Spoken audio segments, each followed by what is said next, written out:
जय श्री राम दोस्तों, आज हम श्री रामचंद्र जी और सीता माता के विवाह की ऐसी सर्वश्रेष्ठ चौपाइयाँ अर्थ सहित आपको सुनाएंगे, जिसे सुनने से आपका हृदय आनंदित और मन प्रसन्नता से भर जाएगा। चलिए शुरू करते हैं। बोली श्री रामचंद्र भगवान की जय, सीताराम की जय। सी सुंदरता बरनी न जाई, लघुमति बहुत मनोहरताई। आवत दिखी भारत ही सीता, रूप राशि सब भांति पुनीता। अर्थात सीता जी की सुंदरता का वर्णन नहीं हो सकता, क्योंकि बुद्धि बहुत छोटी है और मनोहरता बहुत बड़ी है। रूप की राशि और सब प्रकार से पवित्र सीता जी को बारातियों ने आते देखा। सब ही मन किए प्रणामा, देखी राम भय पूरन कामा। हर से दशरथ सूत समेता, कहीं न जाए उर आनंद जेता। अर्थात सभी ने उन्हें मन ही मन प्रणाम किया। श्री रामचंद्र जी को देखकर तो सभी पूर्ण काम यानी कृत्य हो गए। राजा दशरथ जी पुत्रों सहित हर्षित हुए। उनके हृदय में जितना आनंद था वो कहा नहीं जा सकता। सुर प्रणाम करी वर सही फूला, मुनि आशीष धुनि मंगल मूला। गान निशान कोलाहल भारी, प्रेम प्रमोद मगन नर नारी। अर्थात देवता प्रणाम करके फूल बरसा रहे हैं। मंगलों की मूल मुनियों के आशीर्वादों की ध्वनि हो रही है। गानों और नगाड़ों के शब्द से बड़ा शोर मच रहा है। सभी नर नारी प्रेम और आनंद में मग्न हैं। अहि विधि सिय मंडप ही आई, प्रमोदित शांति पढ़ई मुनिराई।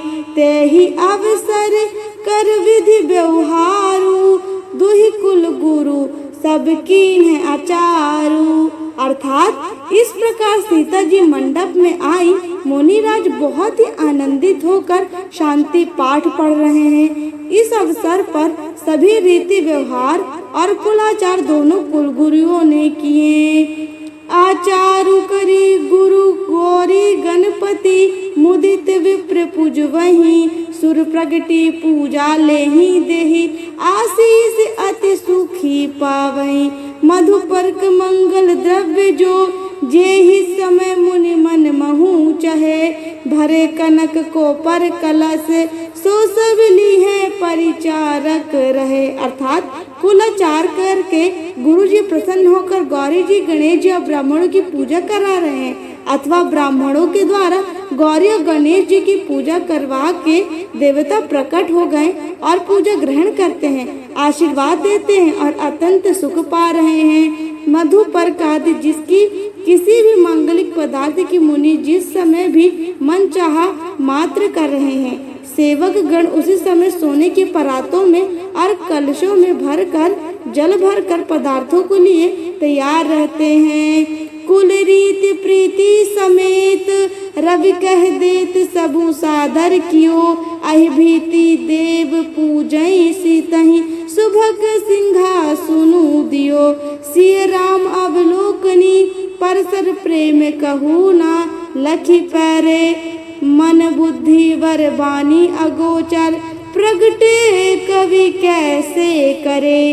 अर्थात स्वयं सूर्यदेव प्रेम सहित अपने कुल की सब रीतियां बता देते हैं और वे सब आदर पूर्वक की जा रही हैं। इस प्रकार देवताओं की पूजा करा के मुनियों ने सीता जी को सुंदर सिंहासन दिया और सीता जी और श्री राम जी का आपस में एक दूसरे को देखना तथा उनका परस्पर का प्रेम किसी को लख नहीं पड़ रहा है। जो बात श्रेष्ठ मुनि बुद्धि और वाणी से भी परे है, उसे कभी क्यों कर प्रकट करें। जनक पाट महिषी जग जानी, सिय मातु किम जाई बखानी। सुजस सुकृत सुख सुंदरताई, सब समेट विधि रची बनाई। अर्थात जनक जी जग विख्यात पटरानी और सीता जी के माता का बखान तो हो ही कैसे सकता है। सुयश सुकृत पुण्य सुख और सुंदरता सबको बटोर कर विधाता ने उन्हें सवार कर तैयार किया है। कनक कलश से मणि को पर रूरे, सूची सुगंध मंगल जल पूरे। निज कर मुदित राय अरु रानी, धरे राम के आगे आनी। अर्थात पवित्र सुगंधित और मंगल जल से भरे सोने के कलश और मणियों के सुंदर पराते राजा और रानी ने आनंदित होकर अपने हाथों से लाकर श्री रामचंद्र जी के आगे रख दिया। पढ़हि वेद मुनि मंगल वाणी, गगन सुमन झरी अवसरु जानी। बर बिलोक दंपति अनुरागे, पाय पुनीत पखारन लागे। अर्थात मुनि मंगलवाणी से वेद पढ़ रहे हैं। सुअवसर जानकर आकाश से फूलों की झड़ी लग रही है।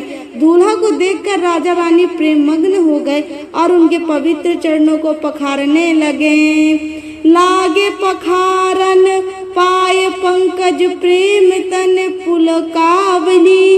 नभ नगर गान निशान, जय धुनि उमगु जानु चहुदिसी चली। जे पद सरोज मनुज, अरि उर सर सदैव विरजहि। जे सुकृत सुमिरत विमलता, मन सकल कलिमल भजहि।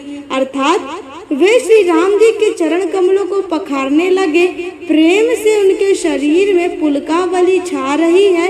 आकाश और नगर में होने वाली गान, नगाड़े और जय जयकार की ध्वनि मानो चारों दिशा में उमड़ चली। जो चरण कमल कामदेव के शत्रु श्री शिव जी के हृदय रूपी सरोवर में सदा विराजते हैं, जिनका एक बार भी स्मरण करने से मन में निर्मलता आ जाती है और कलयुग के सारे पाप भाग जाते हैं। वर कुआरे कर तल जोरी, सखा चारु दोई कुल गुरु करे। भयो पानी निगनु, विलु की विधु सुर मनुज, मुनि आनंद भरे। सुख मूल दूल्हि देखी दंपति, पुलक तन हुल सयो हियो।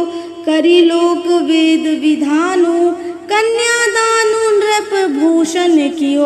अर्थात दोनों कुलों के गुरु वर और कन्या के हथेलियों को मिलाकर शंख खोचर करने लगे। परिग्रहण हुआ देखकर ब्रह्मा आदि देवता, मनुष्य और मुनि आनंद से भर गए। सुख के मूल दूल्हा को देखकर राजा रानी का शरीर पुलकित हो गया और हृदय आनंद से उमंग उठा। राजाओं के अलंकार स्वरूप महाराज जनक जी ने लोक और वेद की रीति को करके कन्यादान किया। हिमवंत जिमि गिरिजा, महेश ही हरि श्री सागर दई। तिमि जनक राम ही सिय, समर्पि विश्व कल कीर्ति नई। क्यों करे विनय विदेही कियो, विदेही मूर्ति सावरी। करी होमु विधिवत गाठी, जोरी होने लागी भावरी।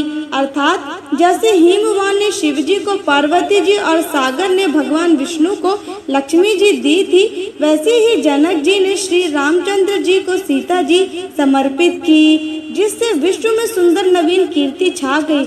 विदेह यानी जानकी जनक जी कैसे विनती करें, अर्थात उसे सावली मूर्ति ने तो उन्हें सचमुच विदेह यानी देह की सुधबुद्ध से रहित ही कर दिया। विधि पूर्वक हवन करके गठजोड़ी की गई और भावरे होने लगी। जय धुनि बंदी वेद धुनि मंगल गान निशान। सुनि हर सही वर सही, विबुध सुर तरु सुमन सुजान। अर्थात जय ध्वनि बंदी ध्वनि वेद ध्वनि मंगल गान और नगाड़ों की ध्वनि सुनकर चतुर देवगण हर्षित हो रहे हैं और कल्प वृक्ष के फूलों को बरसा रहे हैं। कुआरु कुआरे कल भाव रे देही, नयन लाभु सब सादर लेही। जाई न बरनी मनोहर जोरी, जो उपमा कछु कहू सो थोरी। अर्थात वर और कन्या सुंदर भावरे दे रहे हैं। सब लोग आदर पूर्वक उन्हें देखकर नेत्रों का परम लाभ ले रहे हैं। मनोहर जोड़ी का वर्णन नहीं हो सकता। जो कुछ उपमा कहूँ वही थोड़ी होगी। राम सिया सुंदर प्रतिछाही, जगमगात मनि खम्बन माही। मनहु मदन रति धरु बहु रूपा, देखत राम बियाहू अनूपा। अर्थात श्री राम जो श्री सीता जी की सुंदर परछाई मणियों के खम्भों से जगमगा रही हैं, मानो कामदेव और रति बहुत से रूप धारण करके श्री राम जी के अनुपम विवाह को देख रहे हैं। दरस लालसा सकुच न थोरी, प्रगटत दूरत बहोरी बहोरी। भय मगन सब देख निहारे, जनक समान अपान विसारे। अर्थात उन्हें कामदेव और रति को दर्शन के लालसा और संकोच दोनों ही कम नहीं है, अर्थात बहुत है। इसलिए वे मानो बार बार प्रकट होते हैं और छिपते हैं। सब देखने वाले आनंद मग्न हो गए और जनक जी के भांति सभी अपनी सुध भूल गए।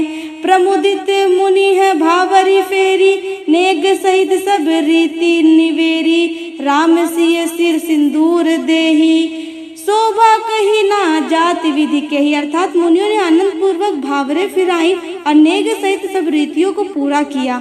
श्री रामचंद्र जी सीता जी के सिर में सिंदूर दे रहे हैं। यह शोभा किसी प्रकार से भी कम नहीं की जा सकती। अरुण पराग जलजु भरनी के, शशि भूषहि लोभ अमी के। बहुरी वशिष्ठ दीन है अनुशासन, बरु दुल्हन बैठे एक आसन। अर्थात मानो कमल को लाल पराग से अच्छी तरह भरकर अमृत के लोभ से सांप चंद्रमा को भूषित कर रहा है, यहाँ श्री राम के हाथों को कमल की, सिंदूर को पराग की, श्री राम के श्याम भुजा को सांप की और सीता जी के मुख को चंद्रमा की उपमा दी गई है। फिर वशिष्ठ जी ने आज्ञा दी, तब दूल्हा और दुल्हन एक आसन पर बैठे। बैठे बरासन राम जानकी, मुदित मन दशरथु भय। तनु पुलक पुनि पुनि देखी, अपने सुकृत सुर तरु पलनय। भरु भुवन रहा उछाहू राम, विवाहु भा सब ही कहा। के ही भांति बरनी सिरात, रसना एक यहूँ मंगलु महा। अर्थात श्री राम जी जनक जानकी जी श्रेष्ठ आसन पर बैठे। उन्हें देखकर दशरथ जी मन में बहुत आनंदित हुए। अपने सुकृत रूपी कल्प वृक्ष में नए फल आए देखकर उनका शरीर बार बार पुलकित हो रहा है। 14 भुवनों में उत्साह भर गया। सबने कहा कि श्री रामचंद्र जी का विवाह हो गया। जीव एक है और यह मंगल महान है। फिर भला वह वर्णन करके किस प्रकार समाप्त किया जा सकता है। बोलिए सीताराम की जय। बोले श्री रामचंद्र भगवान की जय। दोस्तों, यदि आपको सीताराम के विवाह की चौपाइयाँ अच्छी लगी हो तो हमारे चैनल को लाइक, शेयर एंड सब्सक्राइब जरूर कीजिएगा। आप सभी भक्तों को मेरा जय श्री राम।